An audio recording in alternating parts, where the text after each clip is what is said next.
Hello dear student. So theory of competition TOC हम लोग यहाँ पर स्टार्ट कर रहे हैं, ठीक है। और मेरी कोशिश रहेगी कि आपको कम से कम समय में पूरा सब्जेक्ट मैं यहाँ पर ब्रीफ कर दूँ, ठीक है। और मैं ट्राई करूँगा कुछ इसके रियल एप्लीकेशन भी आपको मैं बताता रहूँ टाइम टू टाइम, ठीक है। तो ताकि कंप्यूटर साइंस की भी आपको फीलिंग आता रहे, ठीक है। और लॉजिक ओवरव्यू भी यहाँ पर हम लोग कवर करेंगे, ठीक है। तो थ्योरी ऑफ कंपटीशन बहुत मज़ा आने वाला है। हम लोग यहाँ पर फुल लेंथ में यहाँ पर यूट्यूब पर फ्री ऑफ कास्ट में यहाँ पर पढ़ने वाले हैं, ठीक है। तो यार एक बार चैनल को सब्सक्राइब कर लो सभी लोग, ठीक है। अगर आपको वीडियो पसंद आता है तो इसको लाइक कर दो, इसको शेयर कर दो अपने फ्रेंड सर्किल में। आपका फुल सपोर्ट और फुल डेडिकेशन चाहिए, तब फिर हमें भी एक मोटिवेशन वहाँ से मिलता है और हमें भी मज़ा आएगा थोड़ा सा। तो एक लॉन्ग जर्नी है हमारे लिए, आपके लिए, ठीक है। चलो इसको बहुत अच्छा सक्सेसफुल बनाते हैं। और इस लेक्चर 00 में हम देखने वाले हैं कि पूरे टीओसी को हम फोर मेजर मॉड्यूल में डिवाइड कर सकते हैं, ठीक है। इसमें फर्स्ट मेजर मॉड्यूल आप देख रहे हो क्या है, ऑटोमेटा थ्योरी या ऑटोमेटा। अब ऑटोमेटा हमने बहुत सुना है कि ऑटोमेटा बेसिकली होता क्या है, ठीक है। तो ऑटोमेटा थ्योरी या ऑटोमेटा, या आप इसको टाइप्स ऑफ ऑटोमेटा की अगर हम बात करें तो इसमें 3 मेजर टाइप ऑटोमेटा की हम स्टडी करते हैं। जैसे पहला जो सिंपलेस्ट टाइप का ऑटोमेटा है जिसको हम फाइनाइट ऑटोमेटा बोलते हैं। और जो सेकेंड जो टाइप ऑफ ऑटोमेटा जो इससे ज़्यादा पावरफुल होता है वो क्या होता है, पुश डाउन ऑटोमेटा, ठीक है। और जो लास्ट जो टाइप ऑफ ऑटोमेटा, जो थर्ड टाइप ऑफ ऑटोमेटा जिसको आप बोलते हो, जो मोस्ट पावरफुल ऑटोमेटा होता है जिसको हम ट्यूरिंग मशीन बोलते हैं, ठीक है। तो ये 3 मेजर टाइप ऑफ ऑटोमेटा की स्टडी करने वाले हैं। तो होल सब्जेक्ट में आपको ये 3 टाइप के ऑटोमेटा ही बेसिकली देखने को मिलते हैं। इसके बाद जो सेकेंड क्लास है इसकी वो क्या है, फॉर्मल लैंग्वेजेस। तो फॉर्मल लैंग्वेजेस की हम यहाँ पर स्टडी करेंगे। जैसे अगर स्मॉलेस्ट क्लास ऑफ लैंग्वेज की बात करें तो वो क्या है, रेगुलर लैंग्वेजेस। देन इससे जो हायर क्लास ऑफ लैंग्वेज है, context free languages. Then again उससे higher context sensitive languages. Then उससे higher recursive and recursive enumerable.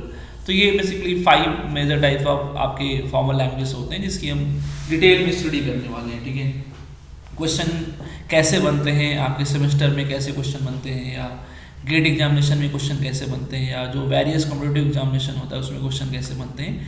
तो ये एस्पेक्ट भी हम यहाँ पर कवर करेंगे, ठीक है। तो ये जो टीओसी यहाँ पर जो सब्जेक्ट है, ठीक है। तो ये जो आपका यहाँ पर प्लेलिस्ट पूरी बनेगी, ये कोर्स बेसिकली सभी के लिए है। अगर आप हो सकता है सेमेस्टर एग्जाम में हो, या हो सकता है आप गेट एस्पिरेंट हो, या किसी भी कॉम्पिटिटिव एग्जाम की प्रिपरेशन कर रहे हो, ठीक है। तो नेक्स्ट यहाँ पर जो टाइप है हमारा क्या है, वो ग्रामर है। तो ग्रामर की भी हम स्टडी करते हैं। तो ग्रामर आपको बेसिकली आप कंपाइलर डिज़ाइन भी पढ़ोगे तो वहाँ पे भी आपको, वहाँ डिटेल में आप पढ़ते हो, वहाँ भी ये हेल्पफुल रहेगा। तो ग्रामर जैसे रेगुलर ग्रामर हो गया, context free grammar, context sensitive and unrestricted type 0 grammar. तो ये ग्रामर की स्टडी हम करते हैं यहाँ पर। और कंप्यूटेबिलिटी थ्योरी, इसमें बेसिकली हम लोग देखते हैं कि किस प्रॉब्लम को हम ट्यूरिंग मशीन से सॉल्व कर सकते हैं, या किस प्रॉब्लम को ट्यूरिंग मशीन से हम सॉल्व नहीं कर सकते। तो ये सब भी हम यहाँ पर स्टडी करने वाले हैं। तो पूरे टीओसी में आप कह सकते हो कि पूरे टीओसी को हम 4 डिफरेंट टाइप्स ऑफ कॉन्सेप्ट में हम डिवाइड कर सकते हैं। तो इसमें 4 मेजर कॉन्सेप्ट है जिसकी हम स्टडी करते हैं पूरे होल टीओसी सब्जेक्ट में, ठीक है। चलिए नेक्स्ट देखिए, अगर हम बात करें कि सर टीओसी को अगर मान लो हमें इन डेप्थ पढ़ना है, ठीक है, बहुत अच्छे से पढ़ना है, एडवांस लेवल अगर टीओसी में भी करना है, तो उसके लिए आपको थोड़ा डिस्क्रीट मैथमेटिक्स का भी नॉलेज होना चाहिए, ठीक है। मे बी आपने इसके पहले डिस्क्रीट मैथ्स नहीं पढ़ा है तो भी कोई बात नहीं है। जो पार्ट जो पार्ट यहाँ पर फ्रूटफुल होगा उसको हम यहाँ पर कवर कर लेंगे, ठीक है। तो चूँकि इस सेशन को शॉर्ट बनाना है, स्वीट बनाना है, सिलेबस को भी कवर करना है, तो इसलिए डिस्क्रीट का वो पार्ट जो कि आपके लिए एक होगा कि हाँ इतना पढ़ने से हमारा काम चल जाएगा, तो वो चीज़ हम यहाँ पर कवर करेंगे, ठीक है। अब जब टीओसी की बात आती है तो एलन, मैथसन, ट्यूरिंग का भी, इनकी भी बात आती है। इनकी वजह से ही हम TOC as individual subject computer science में पढ़ते हैं, ठीक है। तो थ्योरी ऑफ कंप्यूटेशन का यहाँ पर मतलब क्या है कि थ्योरी ऑफ कंप्यूटेशन का मतलब क्या है कि इसको हम बोलते हैं थियोरेटिकल कंप्यूटर साइंस भी बोलते हैं इस सब्जेक्ट को, ठीक है। तो जो भी चीज़ आप कंप्यूटर से कर सकते हो सेम चीज़ हम एक मैथमेटिकल मॉडल से भी कर सकते हैं जिसको हम ट्यूरिंग मशीन बोलते हैं, ठीक है। तो ट्यूरिंग मशीन जो एक मैथमेटिकल मॉडल है, या जो एक कंस्ट्रक्ट है, या जो एक कह सकते हो एक थ्योरी है कंप्यूटर साइंस के पीछे की, ठीक है। तो वो इन्वेंट किसने किया था? एलन ट्यूरिंग ने किया था, ठीक है। तो आई थिंक ईयर वो 1936 था, ठीक है। तो एलन ट्यूरिंग का नाम शायद आपने सुना होगा या इनके बारे में थोड़ा सा यहाँ पर पता होना चाहिए, ठीक है। एग्जामिनेशन के पॉइंट ऑफ व्यू से नहीं, हाँ, बट इसलिए कि इनकी ही सारी देन है, इनकी ही थ्योरी, इनकी ही पूरी देन है, ठीक है। इनकी वजह से ही हम ये मॉडल हम पढ़ पाते हैं, ठीक है।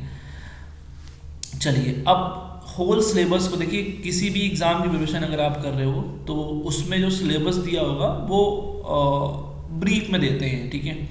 बट अगर हम डिटेल में हम बात करें कैसे हम लोग यहाँ पर आगे प्रोसीड करेंगे अपने इस होल सब्जेक्ट को, ठीक है। तो आप देखिए, होल सिलेबस को हम 4 यूनिट में यहाँ पर हमने डिवाइड किया है, ठीक है। तो 1 बाई 1 सारे यूनिट यहाँ पर हम लोग कवर करेंगे, ठीक है। तो नेक्स्ट सेशन में हम लोग यूनिट फर्स्ट से स्टार्ट करने वाले हैं, ऑटोमेटा क्या होता है, ठीक है, और भी फंडामेंटल चीज़ें हम डिस्कस करने वाले हैं। तो सिलेबस को हमने यूनिट वाइज डिवाइड किया है, यूनिट वाइज हम लोग यहाँ पर इस वीडियो में कवर करने वाले हैं। चलिए, तो ये था एक बहुत छोटा सा इंट्रोडक्शन टीओसी के बारे में, ठीक है। तो आप अगर इंटरेस्टेड हो यहाँ पर वीडियो, अगर आपको अच्छा लगता है तो हमारे साथ बने रहिए, और यहाँ पर टीओसी हम लोग बहुत अच्छे से यहाँ पर ख़त्म करने वाले हैं। थैंक यू गाइस, मिलते हैं नेक्स्ट।